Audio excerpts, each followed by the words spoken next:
So, any idea how much you think we're going to need? I'm on it now. Timber, the original and I think unbeatable finish for floors. It's easy to lay, hard wearing and low maintenance.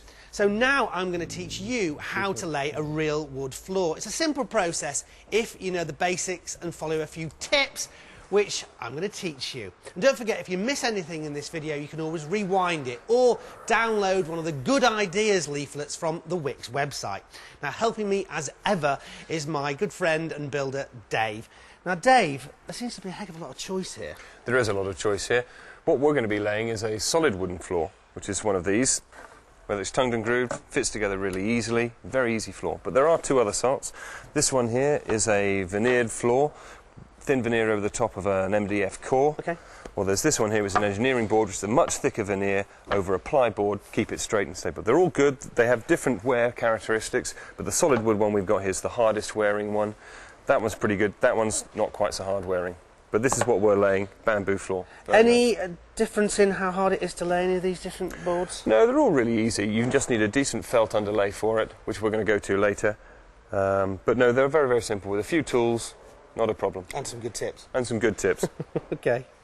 Controllers are a bit more, aren't they? Right. Well, buying the right number of boards is simple, as they come in packs and they're clearly marked with the square meterage that they cover. But do be careful, because not all packs are the same. So measure your room and then add 10% for mistakes and also a few extra boards for replacements over the floor's lifetime. Don't worry too much though, because as long as these packs aren't open, you can always bring them back for a refund. So, Dave, what else do we need? Well, we need an underlay. This one comes in a roll, a simple foam one. Roll it out, put your floorboards over the top of it. Well, the one I particularly like is that one. It's thicker and it'll take out a lot more of the lumps and bumps on your floor. Plus, it's good sound insulation, which is great if you've got an upstairs room you're putting the floor down on. Okay. So, anything else?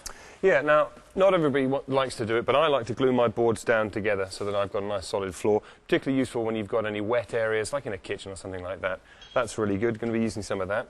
But this one as well, this is the floor fitting pack. That gives you a little metal bracket here for clamping the stuff together and some wedges for evening out lumps and bumps and stuff. So that's good. Oh, and these are really good as well. These go around your radiator pipes. If you've made a messy cut around it, that just drops over it, tidies up the holes. They're brilliant. Okay. We've also picked up some quadrants to trim the edges around the new floor. This is to cover the expansion gap you'll need to leave all the way around, because wood will move with different temperatures as it expands and contracts. Now, just in case you ever doubted whether this was a real job we're doing, I can tell you it is. It's my dad's place. Now, because we're laying a real wood floor, it's really important that you leave the actual packs of the wood in the room that you're going to lay the floor in for at least 48 hours before you actually lay them. That gives the wood a chance to acclimatise. One of the big problems with laying a real wood floor is that it does expand and contract. So by doing this, laying the packs flat, leaving them in the room, they have a chance to really settle down. So that's a really important point. Okay, so start the job with the wall furthest away from the door. And in general, it's better to lay the boards lengthways along the, sort of the longest part of the room rather than sideways across the room. It looks better that way. As you can see, we've started by laying the under boards, or the felt boards that we bought the other day. How's it going? Yeah, nice easy job, isn't it? Yeah, it's just got to remember to put it at 45 degrees so that the joints of the underlay and the joints of the timber floor don't meet up. They don't want to be the same, so you don't get a flex on them. Okay. And when you're doing the cutting, save your offcuts, you can use them for infilling around the edges.